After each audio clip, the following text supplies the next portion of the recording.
So guys, networking course की video number 44 है। इस वीडियो में हम नेटवर्क शील्ड्स के बारे में बात करने वाले हैं। नेटवर्क शील्ड से यहाँ पे जो मतलब है, जो तात्पर्य है, वो है फायरवॉल से और कुछ इस तरीके के सॉफ्टवेयर से जो डिफेंड करने में हमारी मदद करते हैं, या कुछ इस तरीके की चीजों से जो हमारे लिए एज अ डिफेंडर वर्क करती है। जस्ट लाइक आपका एवेंजर में कैप्टन अमेरिका के पास शील्ड होती है अपने आप को डिफेंड करने के लिए, सेम नेटवर्क के पास ऐसा क्या डिफेंडर है जिसे हम उसके लिए उसकी एक शील्ड मान ले। एक ऐसी शील्ड क्या है नेटवर्क की जिससे वो डिफेंड हो पाता है। तो पूरा इंफॉर्मेशन नेटवर्क शील्ड्स के बारे में यहाँ पे हम अच्छी तरीके से क्लैरिफाई करने वाले हैं। सो गाइस, इस वीडियो को शुरू करने से पहले मैं आपको बता दूं, अगर आपने अभी तक गीकी हब को सब्सक्राइब नहीं किया तो काइंडली सब्सक्राइब करके बेल आइकन को ऑल कर लें, ताकि आने वाली कोर्स की कोई भी वीडियो आपसे मिस ना हो। साथ साथ प्लेलिस्ट सेक्शन पे जाके यहाँ पे आप नेटवर्किंग कोर्स की प्लेलिस्ट को एक्सेस कर सकते हैं, बुकमार्क कर सकते हैं, सेव कर सकते हैं, जिससे आने वाली वीडियो तो बिल्कुल आपसे मिस ना हो। और साथ ही साथ आप यहाँ पे और भी बहुत सारे कोर्स यहाँ पे सीख सकते हैं। बहुत सारे कोर्स आपको मैंने यहाँ पे बना के ऑलरेडी दे रखे हैं और फ्यूचर में भी देता रहूंगा। तो अब बिना ज्यादा टाइम वेस्ट करें चलते हैं अपनी वीडियो की तरफ और जानते हैं डिफरेंट टाइप्स ऑफ नेटवर्क के बारे में। सो गाइस, यहाँ पे हमने पिछली वीडियो में जाना कि हमारे नेटवर्क में क्या क्या थ्रेट्स हो सकते थे, एक्सप्लॉइट्स कैसे हो सकते थे, कैसे मैलवेयर्स हो सकते थे। पूरी इंफॉर्मेशन वहां अटैक्स के बारे में ये सारी हमने जान ली थी। तो अब यहाँ पे हमें अगर बाय द वे किसी भी तरीके से, वैसे तो मैं यहाँ पे यही विश करूंगा कि कभी भी नेटवर्क में ऐसे इशू ना आए, लेकिन अगर कभी आ जाते हैं तो उनसे बचने के लिए हमें कुछ पहले से ही इंतजामात करने पड़ेंगे। कुछ ऐसी डिफेंडर्स अपने सिस्टम पे रखने पड़ेंगे ताकि हम कहीं ना कहीं किसी ना किसी लेवल में हमारे कहीं ना कहीं ऐसी चीजें हम वहां पे ना छोड़ें जिससे हमारा अटैक हमारे ऊपर हो सके। तो हम अपनी सिक्योरिटी के लिए क्या क्या कंसर्न यहाँ पे ले सकते हैं, उन्हीं के बारे में ये पूरी वीडियो डेडिकेटेड है। तो यहाँ पे हम पूरे नेटवर्क के जो भी हम डिफेंडर हैं, हमारे डिफेंडर हैं, उनके बारे में अच्छी से इंफॉर्मेशन जानने वाले हैं। तो यहाँ पे हमारे पास डिफेंडर हमारा कहाँ कहाँ यूज हो सकता है। तो वहां पे एक छोटे से यहाँ पे आपको 4-5 फैक्टर्स दिख रहे होंगे। एक तो हम यहाँ पे अपना एंटी मैलवेयर सिस्टम यहाँ पे क्रिएट कर सकते हैं, जो कि हमारे मैलवेयर से हमें बचाएं, यानी एंटी मैलवेयर। ठीक है, वहीं हम यहाँ पे अपने डाटा प्रोटेक्शन के लिए कुछ यूज कर सकते हैं, ईमेल सिक्योरिटी के लिए यूज कर सकते हैं, मोबाइल सिक्योरिटी के लिए यूज कर सकते हैं, एक्सेस कंट्रोल के लिए यूज कर सकते हैं, साथ साथ फायरवॉल के लिए यूज कर सकते हैं। तो ये हमारे 6 मेन फैक्टर्स हैं जिनका हम अगर यहाँ पे फोकस रखें, यहाँ पे हम अपना यहाँ से सही से इन सभी फैक्टर्स को मैनेज करके चलें, तो हमारा यहाँ पे जो नेटवर्क है वो काफी सेफ रहेगा, काफी सिक्योर रहेगा, अटैक्स कम होंगे, मैलवेयर से सुरक्षित रहेगा और बहुत ज्यादा सिक्योर भी हमारा नेटवर्क बन सकता है अगर हम बिल्कुल स्मार्टली यहाँ पे अपने नेटवर्क को मैनेज करते हैं। तो यहाँ पे एक एक करके इनके बारे में अच्छे से ब्रीफ इंफॉर्मेशन जान लेते हैं। तो सबसे पहले हम यहाँ पे फायरवॉल को लेंगे कि फायरवॉल एक्चुअल में क्या है, कैसे वर्क करता है। तो यहाँ पे फायरवॉल को जान लेते हैं। तो firewall is a network security device. एक ऐसा डिवाइस हो सकता है या एक ऐसा एक सॉफ्टवेयर हो सकता है। तो ये एक हार्डवेयर भी कहलाता है, एक सॉफ्टवेयर भी कहलाता है। सॉफ्टवेयर में आपको firewall.cpl की कमांड से रन में जाके आप टाइप करोगे तो फायरवॉल ओपन होके मिल जाएगा। तो वो भी एक फायरवॉल होता है। एक हार्डवेयर डिवाइस भी आपका फायरवॉल का आता है, जिसे हम कहते हैं एक्सटर्नल फायरवॉल। वो आपका नेटवर्क में अटैच होता है as a intermediary device which monitors all incoming and outgoing traffic, and based on a defined set of security rules it accept, reject, drop and the specific traffic। अब ये क्या होता है, ये जो भी इनकमिंग आपकी जो वहां पे इनकमिंग और आउटगोइंग ट्रैफिक है, अब जस्ट लाइक मैं हूं और मैं एक पब्लिक नेटवर्क में एग्जिस्ट करता हूं और आप एक प्राइवेट नेटवर्क में एग्जिस्ट करने वाले एक सिस्टम हो। तो मैं आपको कोई इनकमिंग में आपने मेरे को एक रिक्वेस्ट भेजी है और वो रिक्वेस्ट ये है कि आप मेरे को एक फाइल भेजो ऑडियो की इस नाम से। तो मैं क्या करूंगा, आपको वो फाइल अपनी भेजूंगा कि भाई ये लो आपकी फाइल है। ठीक है, तो फायरवॉल को क्या पता है, इनकमिंग यहां से गई है, मतलब प्राइवेट से पब्लिक में कुछ क्वेरी गई है एक फाइल को मंगाने की इस नेटवर्क में, पर्टिकुलर नेटवर्क पे, और उसी पर्टिकुलर नेटवर्क से उससे रिस्पॉन्स आ रहा है उस फाइल का। तो फायरवॉल इतना इंटेलिजेंट है कि समझ जाएगा कि भाई ये फाइल मांगी थी इसीलिए जा रही है। तो फायरवॉल वहां पे उस मॉनिटर करेगा, एक्सेप्ट कर लेगा। ठीक है, वहीं अगर आप आउटगोइंग में अपनी तरफ से कोई भी फाइल ऐसी अंडबंड भेज रहे हो, फायरवॉल अगर बीच में है तो वो उसे मॉनिटर करेगा, और जबकि इनकमिंग में उसका एक्सेप्टेंस नहीं है तो वो उसे रिजेक्ट कर देगा या ड्रॉप कर देगा। तो इस तरीके का इनकमिंग और आउटगोइंग ट्रैफिक की जो मैनेजमेंट है, जो उसका एक्सेस कंट्रोल है, वो सारा फायरवॉल करता है। अनऑथराइज्ड एक्सेस से आपको बचाता है, अनऑथराइज्ड एप्लीकेशन के एग्जिस्टेंस से आपको बचाता है, अनऑथराइज्ड सर्विसेज को अप्लाई होने से आपको बचाता है। तो इस तरीके से एक बहुत ही अच्छा सिस्टम सिक्योरिटी का ये बन जाता है आपके विंडोज ऑपरेटिंग सिस्टम में या आपके सर्वर पे। तो यहाँ पे आपका एक्सेप्ट होती है, अलाउ द ट्रैफिक, रिजेक्ट होता है block the traffic, but reply with an unreachable error. जैसे आप पिंग कराते हो, अगर आपने फायरवॉल ऑफ नहीं करी है या रूल नहीं बनाया है फायरवॉल में, तो वहां पे आपका अनरीचेबल एरर आता है, अनरीचेबल होस्ट आता है, तो वो फायरवॉल की वजह से आता है। अगर आपका फायरवॉल वाला सिस्टम वहां पे नहीं है और तब भी एरर आ रहा है, तो वो एरर होगा रिक्वेस्ट टाइम आउट, जो कि सर्वर ना मिलने की वजह से होता है। तो ये दो तरीके के एरर आते हैं। तो अनरीचेबल फायरवॉल की वजह से आता है, जब आपकी क्वेरी रिजेक्ट हो जाती है। और ड्रॉप मतलब आपका ट्रैफिक आ तो रहा है, लेकिन फायरवॉल ही उसे ब्लॉक करके भगा दे रहा है, तो इस तरीके से आपका वो ड्रॉप हो जाता है। तो firewall establishes a barrier between secured internal networks and outside untrusted networks such as internet. तो इंटरनेट और आपके प्राइवेट नेटवर्क के बीच की एक ऐसी शील्ड है, एक ऐसी दीवार है, जहां पे आपका अनऑथराइज्ड एक्सेस से बचाने का काम ये दीवार आपका कर देती है। तो यहाँ पे आपका फायरवॉल कुछ इस तरीके से वर्क करता है। ये रहा आपका लैन यानी आपका प्राइवेट पर्सनल नेटवर्क, और ये रहा आपका वैन यानी आप एग्जांपल मान सकते हो मल्टीपल अनसिक्योर नेटवर्क्स का, या एक सिंपल बड़ा सा एग्जांपल ले लो मोटे मोटे तौर पे तो इंटरनेट। तो यहाँ पे अब हम बात कर लेते हैं एनएसी की, यानी नेटवर्क एक्सेस कंट्रोल की, जो कि हमारा दूसरा फैक्टर था। तो नेटवर्क एक्सेस कंट्रोल क्या है? It helps enterprises implement policies for controlling devices and user access to their networks. तो ये एक तरीके की ऐसी पॉलिसीज होती है, कुछ ऐसा रूल होता है, एक सेट होता है रूल का, जिसमें कुछ ऐसी पॉलिसीज होती है जो कि डिवाइसेस को कंट्रोल करने में, जो यूजर कंट्रोल करते हैं, एक्सेस करते हैं, उन पर जो पूरा नेटवर्क होता है उस पे कुछ ऐसी पॉलिसीज लगा दी जाती है, जिसके अंदर पूरा नेटवर्क आएगा, नेटवर्क के अंदर सारे डिवाइसेस आएंगे, डिवाइसेस को यूज करने वाले सारे यूजर्स आएंगे। अब वो पॉलिसीज क्या होंगी, क्या करती होंगी? NSC can set policies for resource. अब रिसोर्स के ऊपर वो पॉलिसी हो सकती है, रोल के ऊपर हो सकती है, डिवाइस के ऊपर हो सकती है, और लोकेशन बेस्ड भी हो सकती है। Enforce security compliance with security and patch management policy among other controls. अब यहाँ पे वो पॉलिसी आपकी हो सकती है कि आपको क्या क्या डिवाइसेस यूज करने हैं। अब जस्ट लाइक आप अपना नेटवर्क में काम कर रहे हो, आप कर रहे हो कोई भी मैसेज टाइप कर रहे हो जीमेल का नहीं, मतलब ऐसी जगह पे आप कुछ एक ऐसी वेबसाइट पे आप मैसेज टाइप कर रहे हो, वहां पे आपका एक पॉपअप आ रहा है कि वो वेबसाइट आपकी लोकेशन मांग रही है, आपके वेबकैम एक्सेस मांग रही है, आपका माइक्रोफोन एक्सेस मांग रही है। तो वो क्यों मांग रही है भाई? हम ऐसा काम तो कर नहीं रहे। तो इस तरीके से यहाँ पे आपको सिक्योरिटी रीजन से आपको एक्सेस कंट्रोल रखना पड़ता है अपनी डिवाइसेस पे, अपनी पॉलिसीज पे, अपनी जो वहां पे आप वहां पे अलाउ कर देते हो सारी सर्विसेज उस पे, और जो परमिशंस होती है उस पे। तो location wise, device wise, role wise, resource wise जितने भी आपके एक्सेस होते हैं वो सब आपका एक्सेस कंट्रोल के अंदर आता है। ये आपके यूजर के भी एक्सेस कंट्रोल हो सकते हैं, आपके ऑनलाइन किसी वेब सर्वर के भी एक्सेस कंट्रोल हो सकते हैं। तो यहाँ पे आपका सिनेरियो है प्रॉपर, आप देख सकते हो। यहाँ पे आपका इंटरनेट है, तो इंटरनेट से आपकी वायर आ रही है राउटर पे आ रही है, फिर फायरवॉल पे आ रही है, फिर स्विच पे आ रही है। तो स्विच क्या करेगा? यहाँ पे आपका एक्सेस कंट्रोल स्विच के पास रहेगा, ठीक है, स्विच के पास रहेगा आपका एक्सेस कंट्रोल यहाँ पे। और स्विच क्या करेगा? वीओआईपी में एक वायर दे देगा, एक वायर आपकी सिक्योरिटी कैमरा में दे देगा, एक टेलीविजन में दे देगा, एक पीसी में दे देगा, एक आपके प्रिंटर में दे देगा, और एक आपकी हॉटस्पॉट पे दे देगा। हॉटस्पॉट से सारे नीचे के डिवाइसेस वाईफाई के थ्रू कनेक्ट हो जाएंगे। ओके, तो यहाँ पे आपका स्विच एक एक्सेस कंट्रोल डिवाइस है। अब ये क्या करेगा? यहाँ पे एक्सेस कंट्रोल का एक छोटा सा एग्जांपल मैं आपको दे देता हूं। जस्ट लाइक यहाँ पे एक्सेस कंट्रोल में ये है कि आप more than 10 GB of data transmit नहीं कर सकते। तो कोई भी फाइल 11 GB की होगी तो कोई सा भी डिवाइस यहाँ पे उसको ट्रांसमिट नहीं कर सकता।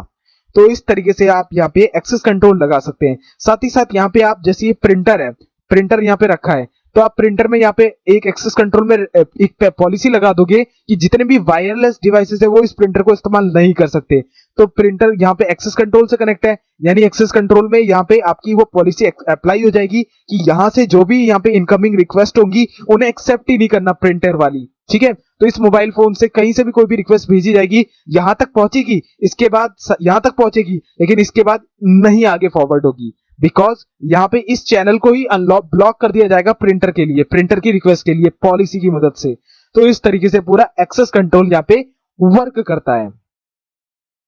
तो यहाँ पे जान लेते हैं मोबाइल सिक्योरिटी। तो मोबाइल में अगर आप वर्क कर रहे हो तो यहाँ पे आपके नेटवर्क से आपकी सिक्योरिटी, अगर आप वाईफाई से कनेक्टेड हो, किसी अपनी खुद की पर्सनल सिक्योरिटी की अगर हम यहाँ बात करें तो हमारा क्या क्या यहाँ पे मेन फैक्टर्स हैं। तो यहाँ पे आपको हमेशा अपना ब्लूटूथ ऑफ करके रखना है, क्योंकि हो सकता है ब्लूटूथ के कनेक्शन से ही आपको पेयर कर लिया जाए और आपके इंफॉर्मेशन को आपका किसी फ्रीक्वेंसी की मदद से आपका डाटा लीक कर दिया जाए। इनक्रिप्ट योर फोन, हमेशा पासवर्ड डाल के रखें, इंक्रिप्शन डाल के रखें। सेटअप रिमोट लोकेशन वाइप, आप कभी भी जब भी रिमोट लोकेशन करते हो उसे वाइप कर ले, मतलब चेंज करते रहें। जस्ट लाइक आप लोकेशन आपने ऑन कर रखी है तो आप डिसेबल कर दें जब आपका वर्क ना हो, और वाइप तभी करें, मतलब आप इनेबल तभी करें जब आपको जरूरत हो। किसी भी ऐसे एप्लीकेशन में आपको लोकेशन देने की जरूरत नहीं है जहां पे आपको लोकेशन का कोई रिलेशन ही ना करना हो। जस्ट लाइक आप यहाँ पे काम कर रहे हो फेसबुक में या किसी और वेबसाइट में, जस्ट लाइक आप देख रहे हो कुछ भी चीज देख रहे हो यार, जस्ट लाइक आप मूवी देख रहे हो और वो आपकी लोकेशन मांग रहा है तो आपको नहीं देनी है, ठीक है। बैकअप योर डाटा, आपको समय समय पे अपने बैकअप लेना चाहिए डाटा का, क्योंकि अगर वायरस अटैक हो गया, आपका डाटा इंक्रिप्ट हो गया या डिलीट हो गया या करप्ट हो गया तो आपको बैकअप मिल जाए वापस से। डोंट जेल ब्रेक और रूट योर फोन, कभी भी रूट ना करें या कभी भी जेल ब्रेक ना करें अपनी फोन को फुल परफॉर्मेंस में लाने के लिए, क्योंकि इससे आपकी मोबाइल फोन में सिक्योरिटी में कंसर्न आ सकता है। मोबाइल रूट करने में हो सकता है रूट आप कोई ऐसी फाइल से कर दे जो कि बैकग्राउंड में एक्सप्लॉइट वर्क कर रहे हो, उसके कोई पेलोड हो उसके अंदर जो कि आपका डाटा फिर इनक्रिप्ट करके या आपका डाटा इधर से उधर लीक करने लगे, तो इसलिए आपको जेल ब्रेक और रूट नहीं ही करना है, okay. Update the operating system, समय समय पे ऑपरेटिंग सिस्टम को अपडेट करते रहें, क्योंकि अपडेट करने से क्या फायदा होगा, आपको जो भी नए कंसर्न आते हैं, जो भी नए बग्स होते हैं या नए वायरस अटैक्स होते हैं, वो जब इंट्रोड्यूस होते हैं तो कंपनियां क्या करती हैं, उन सब का एक पैच निकालती हैं। पैच से क्या होता है कि वो वायरस अटैक आपके मोबाइल फोन पे फिर नहीं होगा, अगर होगा तो तुरंत आइडेंटिफाई कर लिया जाएगा। तो अपडेट करते रहे समय समय पर।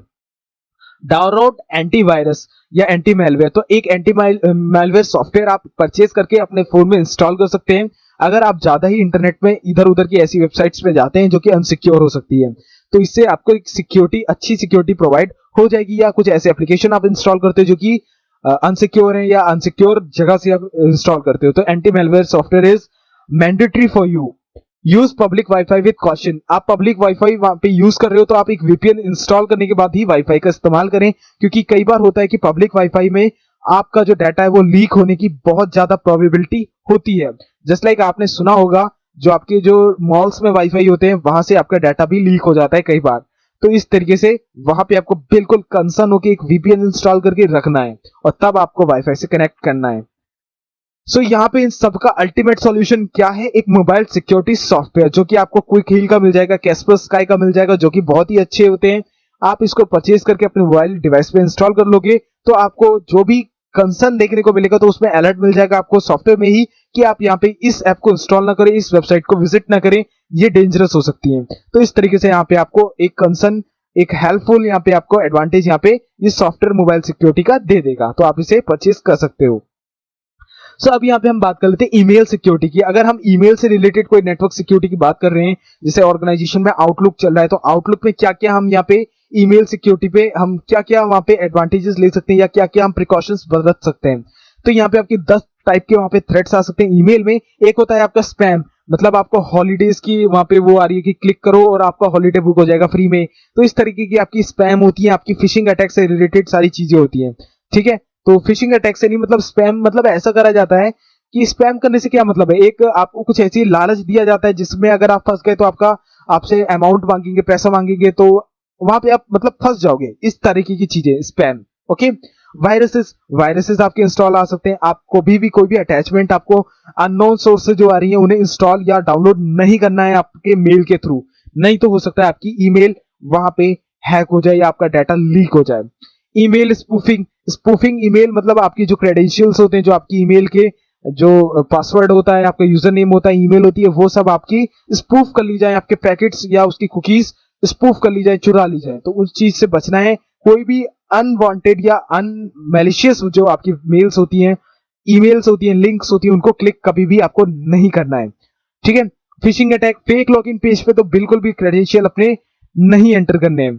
डिस्प्ले नेम स्पूफिंग, अब यहाँ पे आपका जो नेम दिख रहा है वो एक्चुअल में एग्जिस्ट कर रहा है नहीं कर रहा है, और वो आपका अगर फेसबुक से आपका जैसे कोई फेसबुक से आपको ईमेल आना है या किसी वेबसाइट से ईमेल आना है, किसी ऑर्गेनाइजेशन से ईमेल आना है, और उस ईमेल में आप किसी और ईमेल से आपको उस ऑर्गेनाइजेशन के नाम से ईमेल आ रहा है, तो वो होता है डिस्प्ले नेम स्पूफिंग, मतलब फ्रॉड, वहां पे आपको कंपनी बनाकर आपसे ठगी करी जाती है। जैसे आपको आता है कि आपका यहाँ से शेवरलेट कंपनी से हम बात कर रहे हैं और आप एक शेवरलेट की कमेरो कार जीत चुके हैं, तो इस तरीके से फेक ईमेल्स होती है जिसे हम कहते हैं डिस्प्ले नेम स्पूफिंग। तो उन सब चीजों से आपको बच के रहना है। बीईसी अटैक्स होते हैं, ये आपके एक्सप्लॉइट वाले अटैक होते हैं। अगर आप इस छोटी सी अटैचमेंट को डाउनलोड कर लेते हो, जैसे पीडीएफ के अंदर अटैच हो जाते हैं, तो उसमें क्या होता है आपके बैकग्राउंड में आपको वहां पे मॉनिटर करा जाता है और आपकी इंफॉर्मेशन स्टेप बाय स्टेप वहां पे जो भी आप कर रहे हो वो काम, वो सब रिकॉर्ड करके भेज दिया जाता है कहीं और, जो कि हैकर की लोकेशन होती है। रैंसमवेयर, आपका डाटा इंक्रिप्ट हो जाएगा और आपसे फिरौती मांगी जाएगी। 0 डे अटैक्स, अलग अलग तरीके के अटैक्स होते हैं यार, आपके ईमेल हैक करने के लिए, आपके डाटा को चोरी करने के लिए।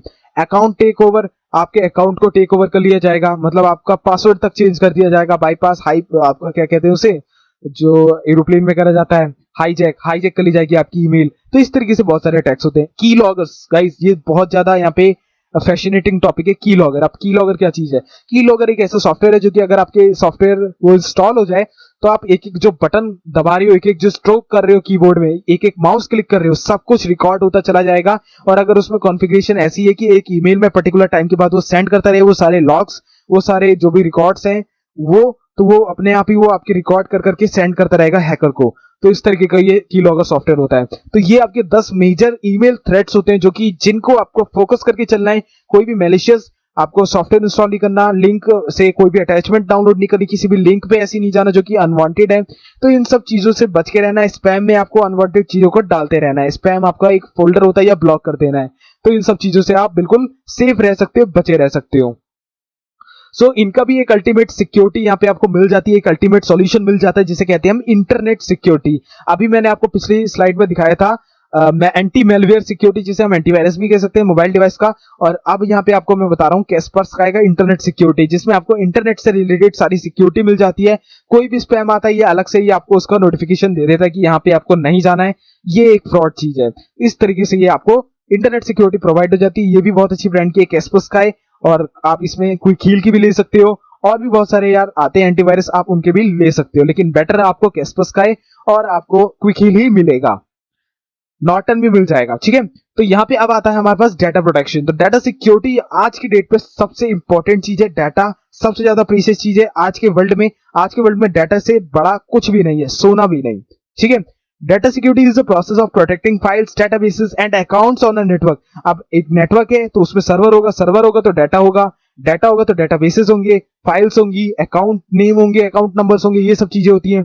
Bye adopting a set of controls, application and techniques that identify the relative property importance of different data sets, their sensitivity, regulatory compliance requirement and then applying appropriate protections to secure those। अब यहाँ पे आपको data protection आपको वहां पे रखना है, तो वहां पे आपको प्रॉपर वहां सिक्योरिटी रखनी पड़ेगी, प्रॉपर फायरवॉल रखनी पड़ेगी, प्रॉपर आपको एक ऐसी वहां पे मैनेजमेंट रखना पड़ेगा जो कि उस पूरे सर्वर का मेंटेनेंस रखे, उस प्रॉपर पूरे नेटवर्क का मेंटेनेंस रखे कि कोई भी अनऑथराइज्ड एक्सेस ना हो, कोई भी अनऑथराइज्ड चीज वहां पे अटैच ना हो, या कोई भी अनऑथराइज्ड स्क्रिप्ट वहां रन ना हो, कोई ऐसा सॉफ्टवेयर डाउनलोड ना हो जो कि मैलिशियस हो, कोई ऐसी लिंक ओपन ना हो जो कि मैलिशियस हो। तो इन सब चीजों से आपका डाटा भी प्रोटेक्ट होता है। तो आपको अपना डाटा प्रोटेक्ट करके रखना है। तो आप समय समय पे अपना बैकअप लेते रहें, और कोई भी कॉन्फिडेंशियल डाटा आप बिल्कुल ऐसे ना रखें, बिल्कुल उसे इनक्रिप्ट करके रखें, ताकि अगर वो आपका कोई उसे चुरा भी लेता है, कैप्चर भी कर लेता है, तो इनक्रिप्ट होने की वजह से वो उसे खोल ना पाए। तो इस तरीके से आप डाटा प्रोटेक्शन भी यहाँ पे कर सकते हो। सो यहाँ पे अगर आपको डाटा प्रोटेक्शन करना है तो इसका भी अल्टीमेट सॉल्यूशन है एंटी मेलवेयर, यानी एंटीवायरस। तो आप एंटीवायरस का इस्तेमाल यहाँ पे कर सकते हो। एमसी सॉफ्ट का ये एक बहुत ही अच्छा एंटी मेलवेयर प्रोग्राम है, माइक्रोसॉफ्ट सर्टिफाइड है, तो आप इसे भी परचेज कर सकते हो। बहुत ही अच्छा यहाँ पे इसके प्लान होते हैं, बहुत ही अच्छे ये वर्क करता है।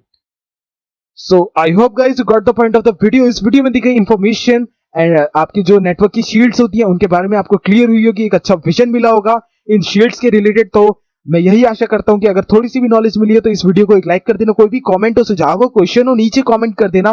कोर्स की प्लेलिस्ट एक्सेस नहीं करिए, नीचे लिंक है, जाके कोर्स एक्सेस करो, शुरू से लेकर सारी वीडियो देखिए नेटवर्किंग की, ताकि आप एक्सपर्ट बन जाओ नेटवर्किंग में। साथ साथ कोर्स को शेयर करना चाहो शेयर भी कर सकते हो। अगली वीडियो में हम क्रिप्टोग्राफी और इंक्रिप्शन के बारे में पढ़ेंगे, बहुत इंटरेस्टिंग वीडियो होने वाला है।